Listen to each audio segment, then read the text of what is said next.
Assalamualaikum warahmatullahi wabarakatuh.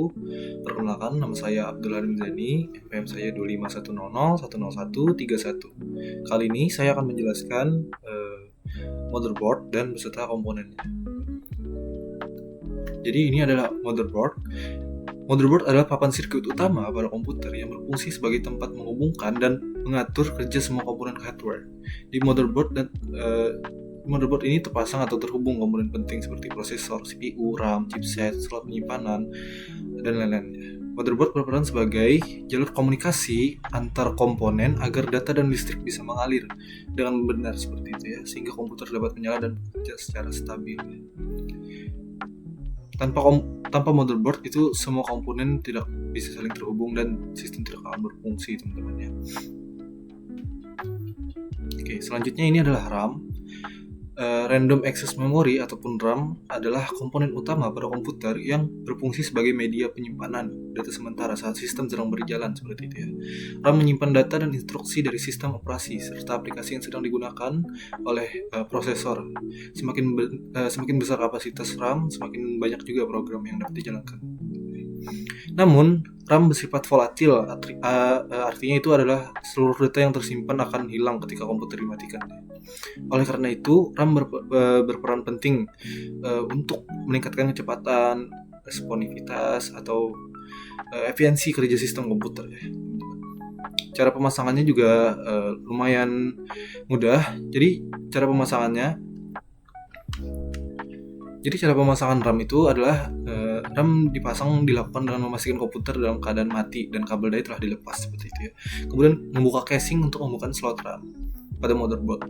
Menemukan slot RAM pada motherboard, terus mengunci slot RAM-nya dibuka, lalu modul RAM disejajarkan sesuai dilekukan pada bagian di bawahnya agar tidak terbalik. Setelah posisinya tepat, RAM ditekan perlahan hingga terpasang sempurna dan pengunci slot otomatis mengunci. Kemudian casing ditutup kembali dan komputer dinyalakan untuk memastikan RAM terdeteksi oleh sistem seperti itu ya. Selanjutnya, ini adalah chip memory atau IC RAM atau memory chip. Chip memori atau IC RAM adalah komponen utama yang terdapat pada modul RAM dan berfungsi sebagai tempat penyimpanan data sementara seperti itu ya. Chip ini menyimpan data dan instruksi sedang berproses oleh prosesor hingga dapat diakses dengan sangat cepat. Dalam satu modul RAM biasanya terdapat beberapa chip seperti itu yang bekerja secara bersamaan untuk menentukan kapasitas dan kinerja RAM tersebut. Semakin banyak dan semakin cepat chip memori yang digunakan, maka performa RAM juga akan semakin membaik. Chip memori ini bersifat volatil ya, artinya data yang tersimpan akan hilang ketika komputer dimatikan. Terus cara memasang chip memori ini juga lumayan mudah. Cara pemasangannya adalah chip memori dipasang pada PCB atau dengan menyesuaikan arah pin sesuai tanda orientasi. Lalu disolder secara presisi agar setiap kaki terhubung dengan jalur rangkaian. Setelah itu dilakukan pengecekan untuk memastikan chip terpasang dengan benar dan dapat berfungsi optimal ya. Ini gambarnya. Nah, terus selanjutnya adalah PCB ataupun printed circuit board. Ini adalah berfungsi untuk RAM sebagai media penghubung antara chip memori dengan motherboard. PCB ini memiliki jalur-jalur tembaga yang mengalirkan data dan daya listrik dari slot RAM ke setiap chip memori agar dapat bekerja secara sinkron seperti itu ya.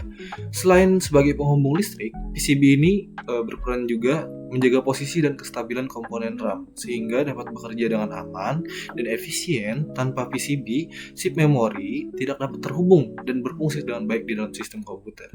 Dan juga cara pemasangan PCB ini dipasang dan menempatkannya pada posisi yang sesuai seperti itu ya. Lalu komponen elektronik dipasang dan disolder pada jalur PCB agar terhubung dengan benar. Setelah pemasangan selesai, dilakukan pengecekan untuk memastikan semua sambungan kuat dan berfungsi dengan baik ya. Seterusnya, saya akan membahas di sini adalah beberapa generasi dari DDR1 sampai ke DDR5 ya. DDR ataupun disebutnya double dead rate merupakan generasi awal yang mulai meningkatkan kecepatan transfer data dibanding SDRAM. Dengan cara mengirim data 2 kali dalam satu siklus clock, generasi ini masih memiliki kecepatan dan kapasitas yang terbatas serta konsumsi daya yang relatif tinggi ya teman-teman. teman-teman. Terus DDR2 hadir sebagai penyempurna dengan kecepatan transfer data yang lebih tinggi dan konsumsi daya yang lebih rendah dibanding DDR. Selain itu, DDR2 menggunakan desain fisik yang berbeda seperti itu ya, sehingga tidak compatible dengan slot DDR. Yang ketiga ataupun DDR3 menawarkan peningkatan yang signifikan pada kecepatan dan efisiensi daya seperti itu, sehingga mampu mendukung multitasking yang lebih baik. DDR3 banyak digunakan pada komputer dan laptop generasi menengah karena stabil dan hemat daya. Dan yang keempat, membawa peningkatan besar dalam kapasitas, kecepatan dan efisiensi energi. RAM ini mampu menangani aplikasi berat seperti desain grafis dan gaming, serta menjadi standar utama pada komputer modern selama bertahun-tahun ya. Yang terakhir ataupun adalah DDR5 merupakan generasi terbaru dengan bandwidth jauh lebih besar ya, kapasitas yang lebih tinggi dan manajemen daya yang lebih efisien seperti itu. DDR5 ini dirancang untuk mendukung kebutuhan komputasi yang dimana masa depan seperti kecerdasan buatan seperti AI, big data, dan aplikasi berperforma tinggi seperti ya. Oke, terima kasih. Mungkin segini saja penjelasan dari saya bagaimana motherboard ataupun komponen RAM dan apa yang pemasangannya ya. Kalau mungkin saya banyak salah kata, saya minta maaf. Jadi segini saja dari saya Abdul Hamidani, NPM saya 25100 10131. Terima kasih.